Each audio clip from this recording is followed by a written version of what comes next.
brought to you by Palvi Agrico. आता शेतीसाठी जे काही लागणार ते घरपोच मिळणार, तेही मोबाईलच्या एका क्लिकवर. तुमचं मशीनवरच मतदान घेतलं पाहिजे. इलेक्ट्रॉनिक म्हणजे काय आहे ना, मी ते प्रोग्राम चेंज करून देऊ शकतो. माझ्या हातामध्ये द्या, मी इलेक्शन घेतो आणि तुम्ही हात लावायचा नाही, त्याला हे करायचं नाही. मी सगळीच पार्टी पैकीच्या पैकी आणतो निवडून ना. माझं सरकार स्वतःच आणतो, पक्ष कशाला बाकी. शरद पवारांचाही पक्ष नको, मी स्वतः माझं सरकार बनवलं. माझं सगळ्यात मत शेवट काय, ज्यांना मतदान कुणाला बॅलेटवर करायचं आहे त्यांना बॅलेटवर करू द्या. ज्याचा कोणाचा विश्वास आहे ईव्हीएम वर त्याला ईव्हीएम वर करू द्या ना. तुमचा आग्रहच का असला पाहिजे की ईव्हीएम वरच होईल. 4 तास 2 तास 8 तास निकाल उशिरा होईल. हा लोकशाहीचा उत्सव आहे. 5 वर्षात नव्हतं. देशाचं भविष्य ठरवणार आहे, आमच्या मुलाबाळांचं भविष्य ठरवणार आहे. मत देतो म्हणजे आमचा आत्मा देतो ना. आम्ही मत ज्या वेळेला देतो त्यावेळेला आमच्या पुढच्या 5 वर्षाच्या कल्पना, त्यामध्ये आमच्या भविष्याचं सगळं काही गुंतलेलं असतं. मत काय माणूस असं पैसे घेऊन देत नाही, बोकडाची 2 हाडकं खाऊन देत नाही.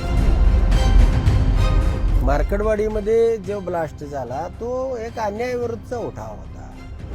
नशेल यशस्वी झाला, पण ती चिंगारी पडली नाही, ती आग विझलेली नाही.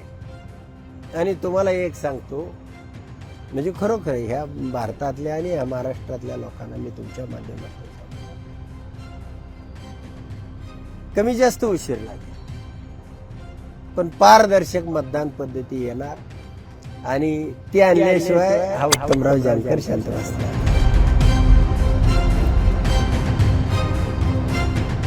इलेक्शन्स या वादांमध्ये सापडलेले, इलेक्शन्स या संशयाच्या भोवऱ्यांमध्ये सापडले आणि त्यामुळं यंत्रणांची जबाबदारी जी आहे ती अधिक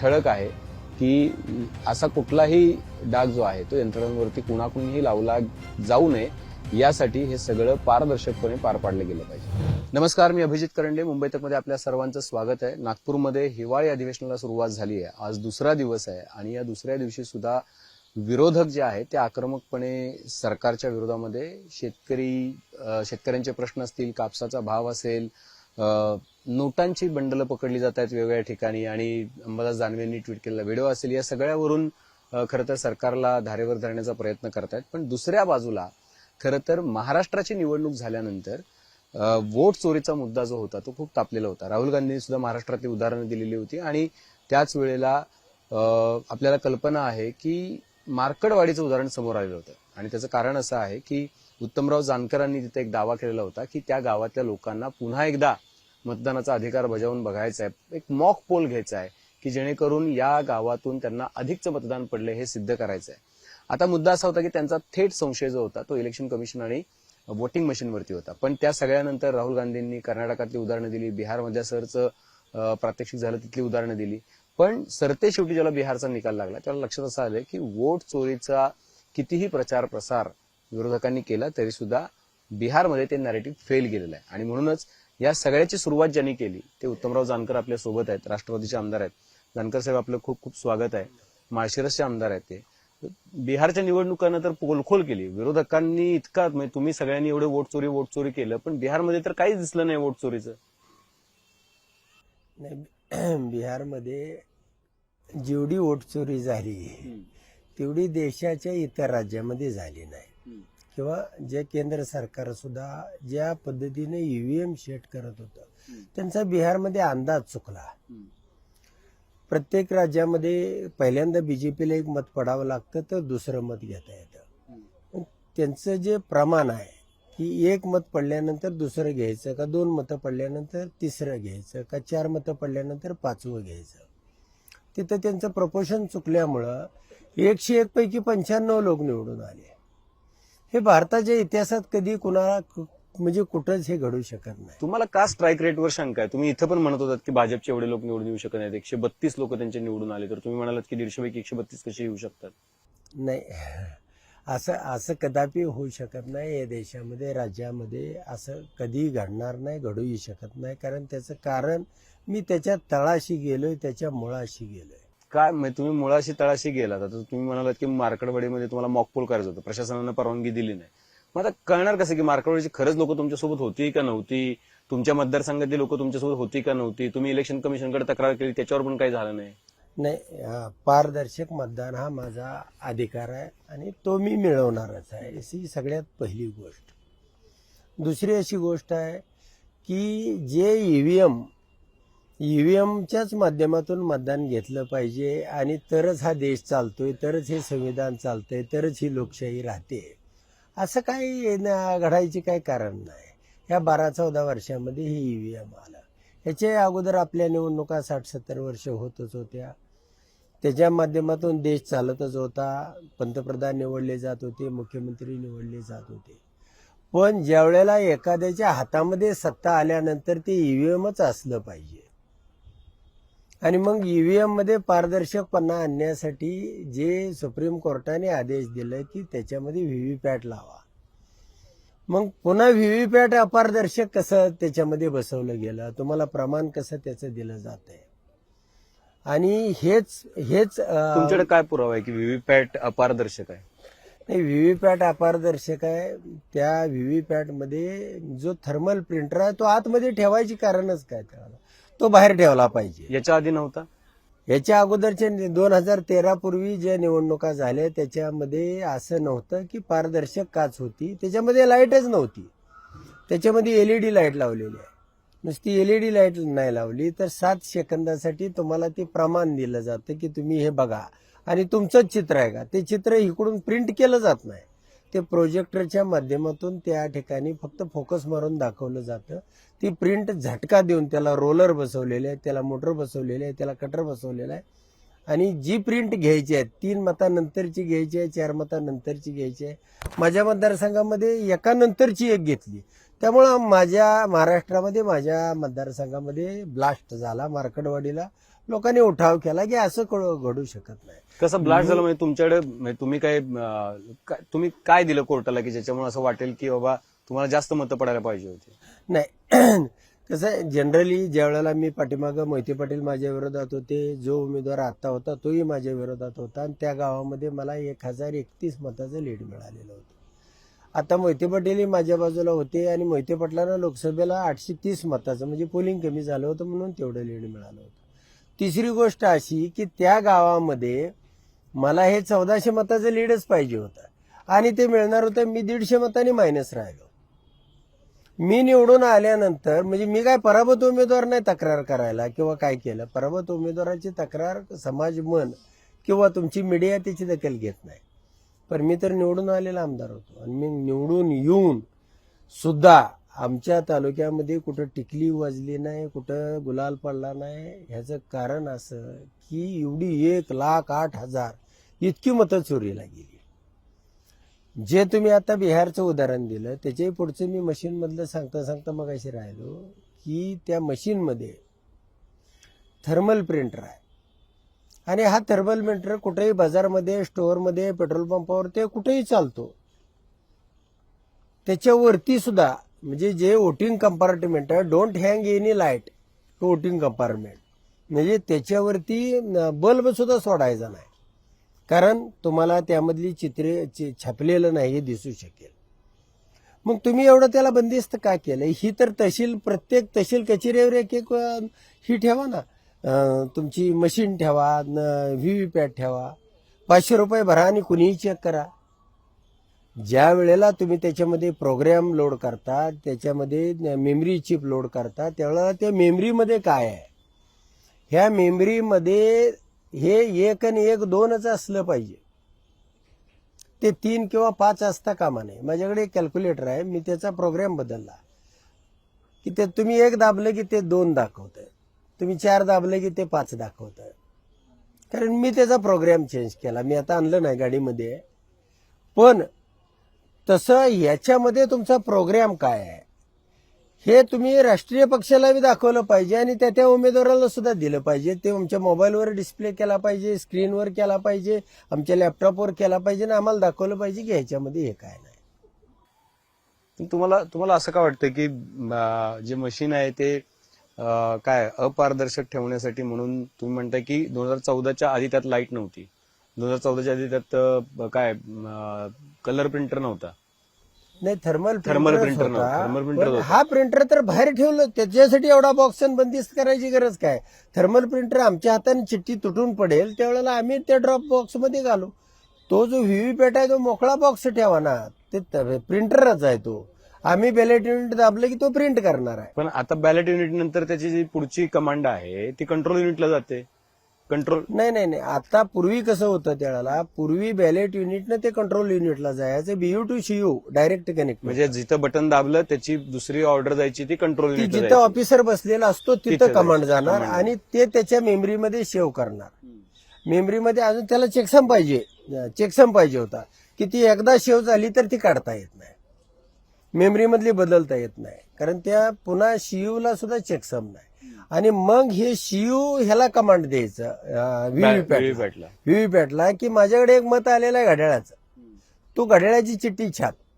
आता तसं ह्याने जो कनेक्ट केलं नाही. आता BU ला ज्या वेळेला आपण दाबतो बॅलेट युनिट त्यावेळेला ते व्हीव्हीपॅटला कनेक्शन दिलेलं आहे. आणि व्हीव्हीपॅट काय म्हणतंय की तू घड्याळाचं दाबलंय, तू कशाचंही दाब, मला आता कमळाचं छापायचं आहे आणि मी कमळाचं छापतो. ते पुढं सांगतंय की मी कमळाचं छापलेलं आहे, तू कमळाचं नोंदव.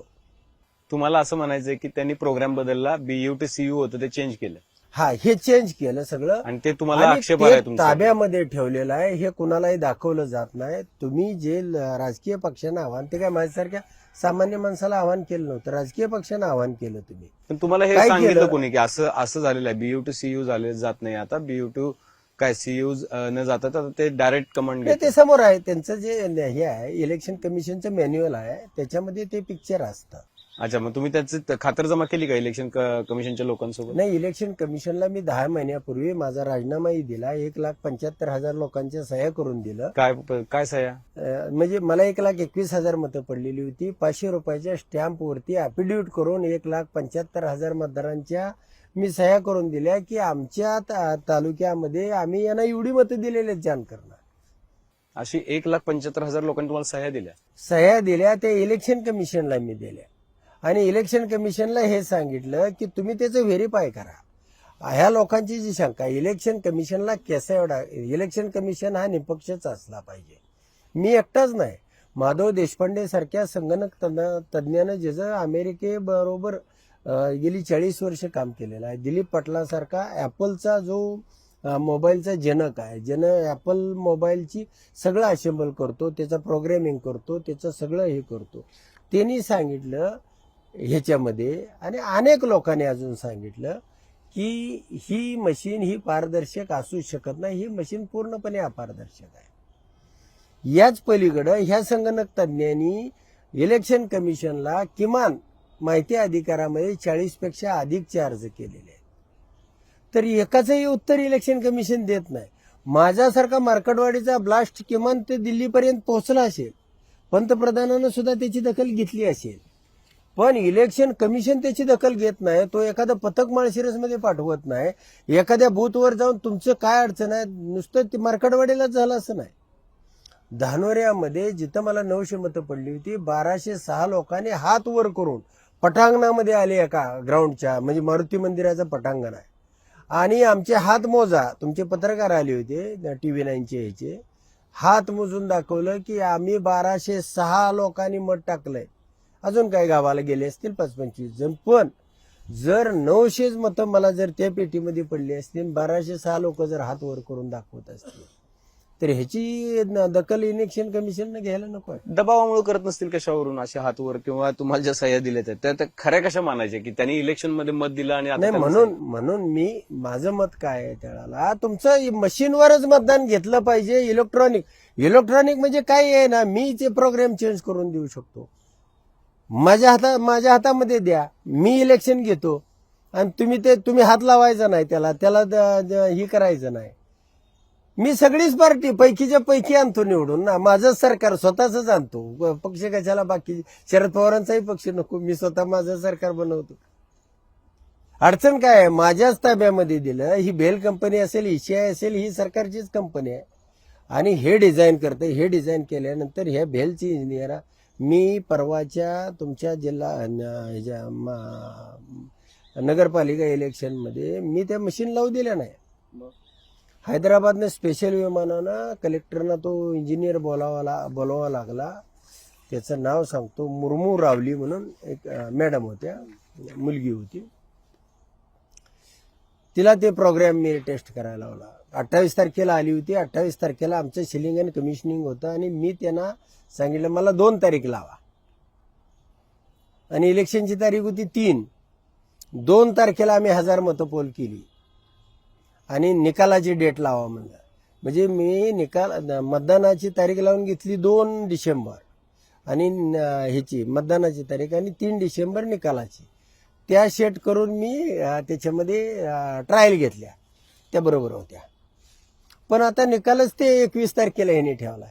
जर तुम्ही निकाला दिवशी जर असं केलं असेल की निकालाचं बटन अमक्या 2 नंबरचं दाबलं तर 20% मतं त्याला ट्रान्सफर होतील.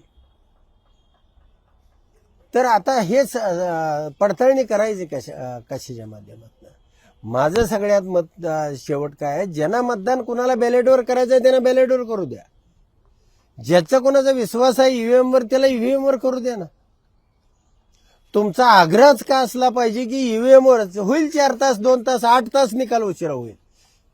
हा लोकशाहीचा उत्सव आहे. 5 वर्षात नव्हतं. देशाचं भविष्य ठरवणार आहे, आमच्या मुलाबाळांचं भविष्य ठरवणार आहे. मत देतो म्हणजे आमचा आत्मा देतो ना. आम्ही मत ज्या वेळेला देतो त्यावेळेला आमच्या पुढच्या 5 वर्षाच्या कल्पना त्यामध्ये आमच्या भविष्याचं सगळं काही गुंतलेलं असतंय. मत काय माणूस असं पैसे घेऊन देत नाही, बोकडाची 2 हाडकं खाऊन देत नाही, दारूची बाटली घेतली म्हणून देत नाही. देतात असं कळलं. या वर्षीच्या इलेक्शनमध्ये लोकांनी 10-15 हजार रुपये घेतले असं सांगितलं. लोकांचा एकेका नगरपालिकेचा खर्च 10 कोटी रुपये झाला. नाही, खूप झाला. जवळजवळ माळशे आमच्या सोलापूर जिल्ह्यामध्येच आमच्या पालकमंत्र्यांनी 300 प्रत्येक 12 नगरपालिका होत्या 300 कोटी रुपये खर्च केले. माझं मत आहे की त्याच्यामध्ये ही आम्ही तपासणी केल्यामुळं आता निकाल पुढं काय ते 21 तारखेला त्याच्यामध्ये प्रोग्रामिंग काय करू शकतात काय नाही. आता ज्यानं डिझाईन तुमचा त्या अख्ख्या मशीनवरच संशय आहे थोडक्यात. नाही, माझं म्हणणं काय आहे त्याला, तुम्ही भारत सरकारने किंवा ह्यांनी सुप्रीम कोर्टाने कुणीतरी तुमची मीडिया हे जे 4 स्तंभ आहेत त्यातल्या कोणीतरी पुढे येऊन प्रत्येक राज्यातला एक मतदारसंघ घ्या आणि त्यामध्ये ईव्हीएम वर मतदान ह्या देशात घ्यायचं. आपली काय समजा 30 राज्य आहेत, 40 राज्य आहेत, 35 केंद्रशासित आहेत, 40 आहेत समजा. त्याला त्यातलं एक मतदारसंघ निवडा आणि त्याच्यामध्ये तुम्हाला ह्याच्या ईव्हीएम वर मतदान घ्यायचं आहे का बॅलेटवरती घ्यायचं आहे ही लोकांची तपासणी करा. अडचण काय आहे त्याला, ईव्हीएम वरच मतदान घेतलं पाहिजे आणि ते घेतलं तरच देश चालतोय. ते असेल तरच भाजप सत्तेवर येतंय. पण ईव्हीएम वर तर काँग्रेस पण सत्तेत आली होती ना, युपीए पण सत्तेत आलं होतं, काँग्रेस राष्ट्रवादी आघाडी पण सत्तेत आली होती. नाही, माझं म्हणणं त्यावेळेला ती पूर्णपणे पारदर्शक काच होती, ही होती. माझा त्यावेळेला अभ्यास नव्हता. मी म्हणजे माझं मत सांगतो त्यावेळेला जर काँग्रेसच्या हातामध्ये हे जर प्रोग्रॅमिंग करायचं असतं तर त्यांनी सरकारच कधी जाऊ दिलं नसतं. हे सरकार जर गेलं असेल तर ते प्रोग्रॅमिंग करत नसावेत. आता ते मला माहिती नाही, एवढ्या पूर्वीचं त्याच्यामधलं मला ज्ञान पण नाही. पण बघा, तुम्ही ज्याला अशा आरोप करताना हे इतके गंभीर आरोप आहेत, पण ते एका पद्धतीनं तांत्रिक काय टेक्नॉलॉजीवरती संशय घेणारे आहेत, सरकारच्या इंटेंटवरती संशय घेणारे आहेत. मुख्यमंत्री म्हणतात की तुमचा कोणावरच विश्वास नाही, तुमचा इलेक्शन कमिशनवर विश्वास नाही, तुमचा कोर्टावर विश्वास नाही, तुमचा इथल्या काय संविधानिक संस्थांवर विश्वास नाही, तुम्ही सगळंच मॅनेज आहे असं म्हणता आणि तुम्ही सरळ सरळ काय सत्ताधाऱ्यांना निगेट करण्याचा प्रयत्न करता. हे असं कसं चालेल म्हणतात ते. नाही, आता कसं आहे, तुमची मीडियाची काय अवस्था आहे आणि माझं मत ही जी न्याय व्यवस्था आहे ती हातबल आहे. ती त्याच्याही पाठीमागं प्रत्येकाच्या भुंगे लावून ठेवलेले आहेत. तुमच्या प्रत्येक म्हणजे काय ज्या वेळेला एखाद्याच्या हातामध्ये पॉवर येते त्यावेळेला ती पॉवर वापरण्याचं, मग ईडी आहे, सीबीआय, इन्कम टॅक्स आहे, कुणी माझ्यासारखा फार थोट माणूस बाबा आढावसारखा किंवा असा अण्णा हजारेसारखा किंवा असाच माणूस, आणि मग त्याला ती ग्रीप मिळत नाही, त्याला ती उंची मिळत नाही. आता कुणी सगळे पवार साहेबाच्या पक्षातले असतील किंवा अजून ठाकरेंच्या असतील किंवा कुणी वळवळ करायला लागला तर लगेच त्याला ते राऊतला बी नेऊन त्या संजय राऊतला आतमध्ये टाकतात. म्हणजे कुणी बोलू शकत नाही, कुणी बोलायची हिंमत राहिलेली नाही. माझं मत काय आहे त्याला की ह्याची क्रांती झाल्याशिवाय आता राहणार नाही. तुम्हाला असं वाटतं की हे सगळं दबावामुळे कोणी बोलत नाहीये? नाही, दबावामुळे बोलत नाही. माझं मत ह्या तुम्ही बोलताय की तुमच्यावर दबाव नाही का?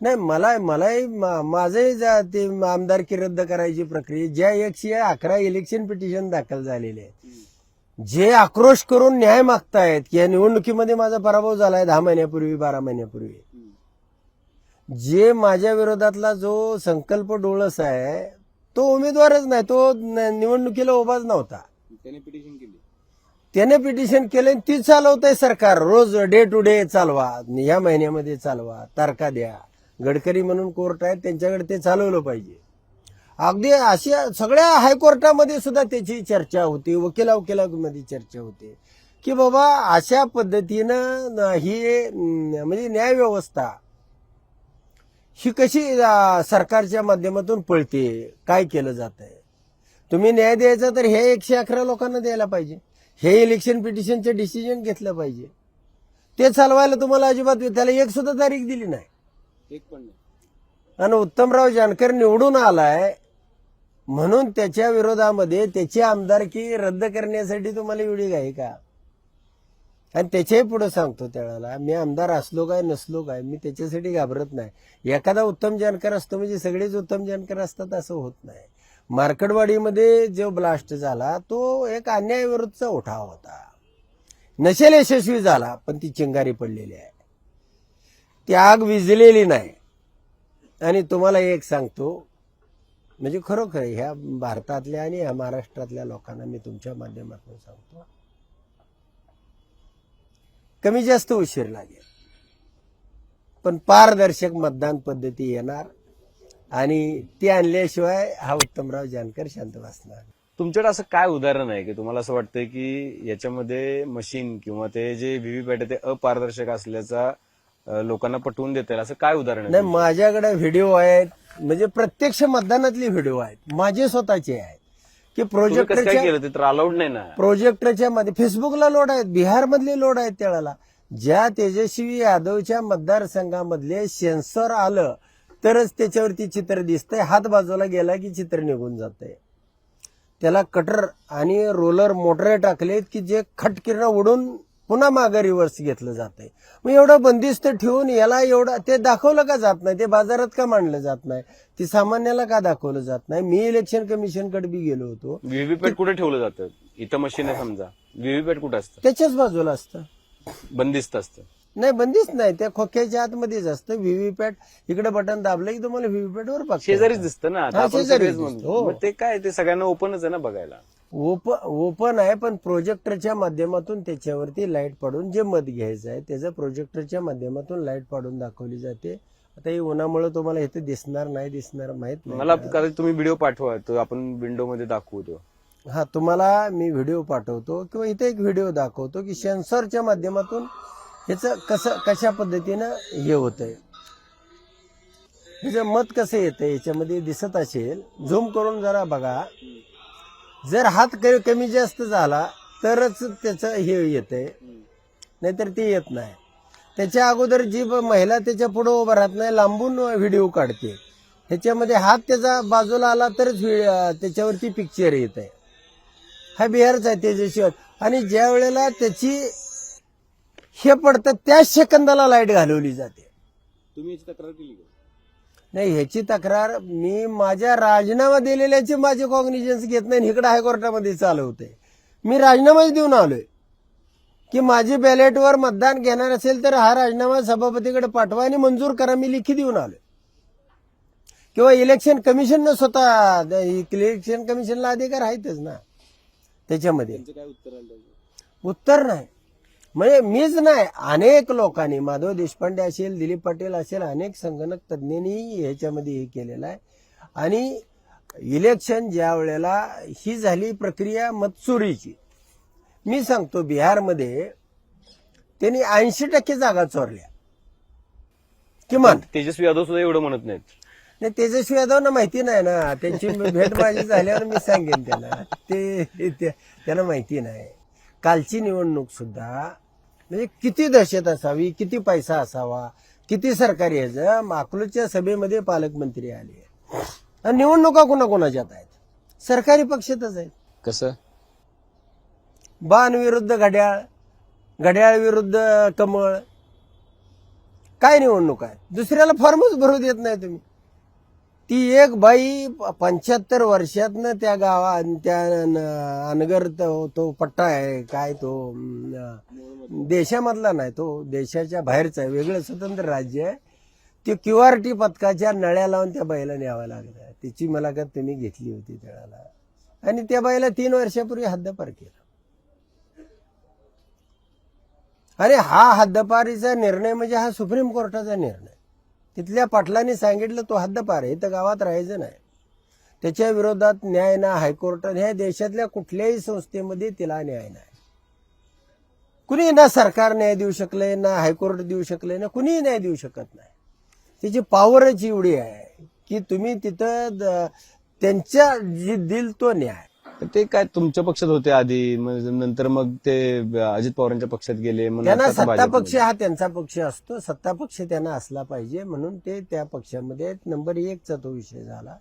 दुसरा उदाहरण म्हणून सांगतोय त्याला, म्हणजे बायका लढल्या, पुरुषांना तर लढूच दिलं नाही. आमचा बाबासाहेब जे गणपतरावचा नातू 55 वर्ष आमदार कमळाचा प्रचार करत. आमचा अभिजित पाटील 3रे पॅनल करायला लावलं. आमचा नारायण पाटील कमळाच्या सभेला सांगोल्यात घेऊन गेले. ते आमच्या तुतारीचा आमदार आहे. एवढा दबाव आहे. मी एकटा होतो आणि अकलूज मध्ये एवढी दहशत मांडली यांनी, इतकी दहशत की जाहीर सभेत त्या पालकमंत्र्यांनी सांगितलं जर भाजपच्या विरोधात कोण असेल,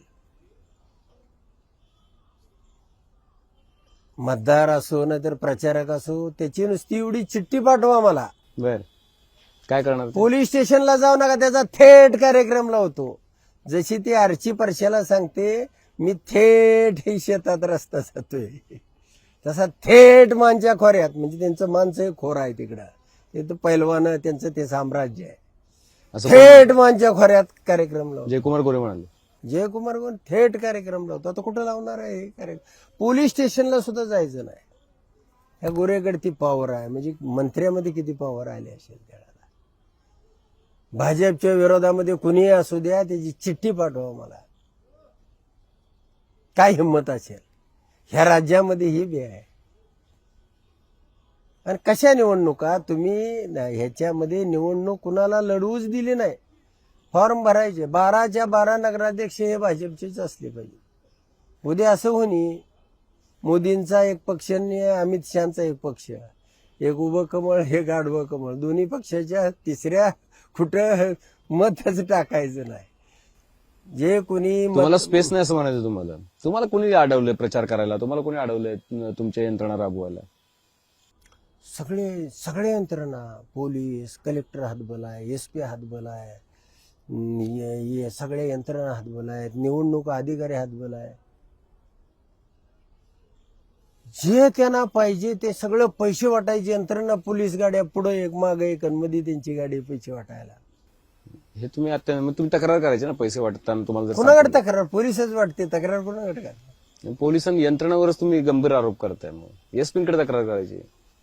आता SP-च्या कथा सांगत बसलो तर आपला वेळ जाईल त्याच्यामध्ये. पण तुम्हाला सांगतो की इथला SP असेल, कलेक्टर असेल, यांची जागा म्हणजे शिपाई एवढी किंमत देत नाहीत हे मंत्री. ही परिस्थिती आहे. आता ह्याचं होणार असं हे कसं आहे, मेरिटनं आलेले लोक आहेत, हे लढाव असले पाहिजेत, हे अधिकारी आहेत आणि यांचा सन्मान असला पाहिजे. हे अशा पद्धतीनं जर ही व्यवस्था राहिली तर एक दिवस हा कुणीतरी क्रांती करणार आहे आणि हे बदलणार आहे. म्हणून मगाशी सुद्धा मी तुम्हाला सांगितलं की ह्याच्यामध्ये तुम्ही इलेक्ट्रॉनिकच मशीन हेच फक्त ह्या देशाचं भविष्य वाचवू शकतं असं होऊ शकत नाही, घडू शकत. कधीपर्यंत लढणार तुम्ही कधीपर्यंत लढणार? तुमचा काय इरादा आहे? नाही, मी फार दिवस लढणारा माणूस नाही. मी रिझल्ट ओरिएंटेड माणूस आहे आणि मी त्याचा लवकर रिझल्ट घेऊन येणार. मी काय असा वेळ घालवणारा माणूस नाही. मी कमी वेळेमध्ये, आणि हे देशाला गरज आहे. उत्तमराव जानकर असेल नसेल तो भाग 2 नंबरचा आहे, पण हा देश असणार आहे. इथली लोकशाही असली पाहिजे. आणि लोकशाही जर आपलं जे परवेज मुशर्रफनी केलं जे अनेक आजूबाजूच्या ह्याच्यामधल्यानी केलं, ही परिस्थिती आपल्या देशामध्ये. बरं, ज्या वेळेला कधी हा उद्रेक होईल त्यावेळेला हे मत चोरी करणारे सुद्धा वाचणार नाही त्याच्यामधनं. देश तर 25 वर्ष मागच आहे. बरं, लोकशाही गेल्यानंतर काय येईल कोणाला माहिती नाही. तुम्हाला भीती वाटते का? नाही, आज ती परिस्थिती आहे. आज परिस्थिती आहे ती. आज परिस्थिती आहे. सगळं तर लोकशाही चाललंय, निवडणुका लोकशाही पद्धतीने होत आहेत. आता म्हणून मी सांगितलं की त्याला, निवडणुका जर लोकशाही पद्धतीने होत असत्या तर आम्हाला बॅलेटवरती मतदान करायची संधी दिली असती ना. तुमचा किती खर्च झाला इलेक्शन मध्ये नगरपालिकेचा? नगरपालिकेला खर्च प्रत्येकाचा होतोच, त्यावेळेला झाला असेल. आता मी त्यात डायरेक्ट इन्व्हॉल्व नव्हतो, इनडायरेक्ट इन्व्हॉल्व होतो. तुम्ही म्हणता त्यांचे 300 कोटी झाले, त्यांचा तुम्हाला माहिती आहे म्हणून म्हणलं तुमचा किती झाला. नाही, झाला असेल थोडाफार, नाही असं नाही त्यावेळेला. पण ते गावच मोहिते पाटलाचं असल्यामुळं ते खर्च करत नाहीत, ते सवय लावत नाहीत आणि हे करत नाहीत. म्हणजे पूर्वीपासून त्या गावाला त्यांनी सवय लावली नाही. त्या गावातल्या घराघरापर्यंत त्यांचा विकास 60-70 वर्षाची त्या गावाच्या विकास आहे. म्हणजे राज्यातलं बारामती नंतर 2 नंबरचं विकसित शहर म्हणून अकलूज आहे. ठीक आहे. तुम्ही आता, मी परत एकदा शेवटचं विचारतो की तुम्ही आता हे इलेक्शन काय इलेक्शन कमिशनकडे ह्या वोटिंग मशीनच्या विरोधात काही तक्रार करणार आहेत? तुम्ही काय त्याच्याबद्दल काय पिटिशन सुप्रीम कोर्टात करणार आहेत? काय त्याच्यात आता तुम्हाला जर वोटिंग मशीन नको आहे तर तुम्हाला काहीतरी करायला लागेल ना? नाही करणार त्यावेळेला. आता काही लोकांशी चर्चा करू, नेते मंडळींशी चर्चा करू आणि ह्याच्यामध्ये सुप्रीम कोर्टामध्ये जावं लागणार आहे. कारण इलेक्शन कमिशनकडे मीच नाही, अनेक लोकांनी अनेक प्रकारच्या लाखो तक्रारी केल्या. इलेक्शन कमिशननं केसा एवढी जरी एखाद्याचं ऑब्जेक्शन असेल, तो जर निपक्ष असेल, तो जर पारदर्शक असेल, आणि तो असलाच पाहिजे, तो असा पक्षीय किंवा कुणाला तर निवडून आणण्यासाठी इलेक्शन कमिशन असतो आणि तीच भूमिका त्याची, त्याला त्याचं काहीच कॉग्निझन्स घेत नाही आणि इलेक्शन कमिशन न्याय देऊ शकत नाही ह्याची खात्री झाली. आता सुप्रीम कोर्टामध्ये अनेकांना न्याय मिळाला नाही, मांडणी चुकली. तुम्हाला सुप्रीम कोर्टाशिवाय आता काही दुसरा ऑप्शन दिसत नाहीये? हा, सुप्रीम कोर्ट आहे आणि दुसऱ्याही बाजूनी अनेक मार्ग आहेत की बाबा लवकर पोहोचण्यासाठी काय करता येऊ शकतं. माझ्यामध्ये कल्पना आहेत, आता त्या सगळ्या तुम्हालाही सांगून चालणार नाही. पण या नंतरच्या निवडणुकीमध्ये बदल होण्याच्या दृष्टीनं मी जे काय करावं लागेल ते करेल. ठीक आहे. बघा, असं आहे की इलेक्ट्रॉनिक वोटिंग मशीन जे आहे त्याच्याबद्दल काही पहिल्यांदा संशय व्यक्त केला जात नाहीये. ज्या वेळेला आपल्याला कल्पना आहे, जी.व्ही.एल. नरसिंह राव होते, भाजपचे खासदार होते, त्यांनी तर जवळपास मला असं वाटतं 200-250 पेक्षा पानांपेक्षा मोठं पुस्तक लिहिलेलं आहे की can we trust in electronic voting machine. म्हणजे पहिल्यांदा संशय जो आहे तो भाजपच्याच नेत्यांनी व्यक्त केलेला होता. अर्थात त्याला युपीएचं सरकार होतं आणि त्यावेळेला सेम आरोप केले जात होते. आता युपीएचं सरकार नाहीये, भाजपचं सरकार आहे आणि आता तेच आरोप इलेक्ट्रॉनिक वोटिंग मशीनवरती होत आहेत. आणि इलेक्ट्रॉनिक वोटिंग मशीन हे अपारदर्शक असल्याची तक्रार जी आहे ती सातत्यानं होते.